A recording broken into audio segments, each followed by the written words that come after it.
হায় হায়, কেমন করে এলাকাবাসীদের কাছে আমি আমার মুখ দেখাবো? বিয়ে করি নাই, স্বামী নাই, কিন্তু পেটে সন্তান চলে এসেছে। হায় হায়, এলাকায় কেমনে মুখ দেখাবো? লজ্জায় পড়ে মারিয়াম আলাইহিস সালাম এলাকা থেকে চলে গেলেন। কি অবাক করা কাণ্ড!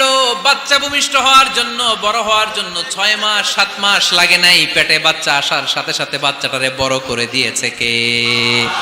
মারিয়াম আলাইহিস সালাম এবার বসে পড়লেন, বুঝতে আরম্ভ করলেন প্রেগন্যান্সির পেইন উঠেছে। হঠাৎ করে পেট থেকে বাচ্চা ভূমিষ্ঠ হয়ে যাওয়ার পরে উনি কাঁপতে আরম্ভ করলেন। ক্ষুধার চোটে খাবার কিছু নাই, সামনে ঝর্ণা, উপরে একটা খেজুর গাছ। সাইয়েদনা ঈসা আলাইহিস সালামকে কোলে নিয়ে মারিয়াম আলাইহিস সালাম মনে মনে ভাবে, হায় রে, কেউ যদি একটু খেজুর পেড়ে দিত, এই ক্ষুধার মুহূর্তে আমি খেজুর খেয়ে পেটের ক্ষুধা নিবারণ করতাম। রব্বুল আলামিন মারিয়ামকে উদ্দেশ্য করে আয়াত নাজিল করে দিলেন, হুজ্জি ইলাইকি বিজিযআইন নাখলা। এর মানে হচ্ছে, মারিয়াম, কেউ পেড়ে দিবে না, একটু কষ্ট করে হাতটা উঁচু করে খেজুরের ডালা ধরে ঝাঁকুনি মারো, টসটসে কাঁচা পাকা খেজুর নিচের দিকে পড়বে, তারপর তুমি তুলে খাবে। সুবহানাল্লাহ পড়েন।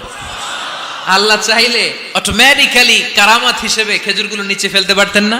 আল্লাহ শিক্ষা দিয়েছে, যেই পরিস্থিতিতে থাকো না কেন, তোমাকে শ্রম ব্যয় করে কষ্ট করে তোমার উপার্জন করতে হবে, রিজিকের বন্দোবস্ত করতে হবে। চিল্লায় বলেন ঠিক কিনা?